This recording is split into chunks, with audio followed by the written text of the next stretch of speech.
On June the 3rd, Viktor Orban visited Ukraine for the first time in 12 years. Until this time, the Hungarian Prime Minister remained the only EU leader who had not been to Ukraine since the start of the full-scale Russian invasion. In statements to the press after the end of bilateral talks with Volodymyr Zelenskyy, Orban said that he'd proposed to the Ukrainian president an immediate ceasefire on the front line. This, in his opinion, will supposedly speed up peace negotiations. I asked Mr. President to think about whether it could be done a little differently, to cease fire and then negotiate with Russia, because this would speed up the pace of these negotiations. At a press conference in Kyiv, Viktor Orban noted that he was very grateful to Volodymyr Zelenskyy for his frank opinion on this issue and promised to convey what he had heard to other leaders of the European Union. Orban sees himself as a mediator, sees himself as a person ready to represent the interests of Putin, Xi Jinping and Donald Trump in a negotiation process. And this is natural, since the ceasefire is one of the key points of the Chinese plan and one of the key demands of the Russian Federation, although Russia has larger appetites, and is even an element of the plan of Donald Trump's advisors. At the very least, Orban simply had to say this in Kyiv, otherwise none of these players would take him seriously. Later that day, in an interview with a pro-Putin journalist who'd arrived in Kyiv with the Hungarian delegation, the Hungarian Prime Minister admitted that the President of Ukraine had rejected his proposed so-called truce with the freeze of the current battlefield. This is an extremely interesting proposal, Mikhailo Podolyak, advisor to the head of the office of the President of Ukraine, sarcastically commented on the initiative voiced by Orban. Allegedly, Ukraine should immediately and unilaterally cease fire, but Russia can continue to strike.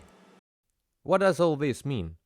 As easy as a pie, Russia is literally asking through some strange intermediaries for the return of an informal decision on a ban for Ukraine on defensive strikes in order to continue to concentrate resources in the border areas in silence, to prepare new large-scale attacks, not to lose air defense systems and equipment, simple and primitive.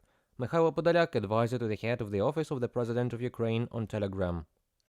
This is not the first time that plans to achieve peace, which include possible concessions on Ukrainian territories, have been voiced. Thus, at the end of June, advisors to U.S. presidential candidate Donald Trump presented their vision of ending Russia's war against Ukraine. The point is that if Trump wins the election, Washington may stop the supply of military aid to Ukraine if it refuses peace negotiations, and Moscow will be warned that any refusal to negotiate, on the contrary, will lead to a significant increase in defense support for Kyiv. Moreover, the plan provides for a ceasefire based on the actual line of contact. A few days later, during a debate with the current President of the United States, Joe Biden, Donald Trump once again said that he would end Russia's war against Ukraine if he was re-elected, but did not voice any specifics as to exactly how he was going to do this.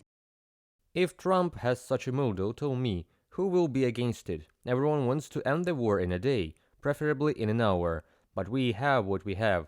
If the idea is to give away our territories, then this is not a new idea. If Trump's idea is to give away our territories, it is a bad idea. This will not lead to peace.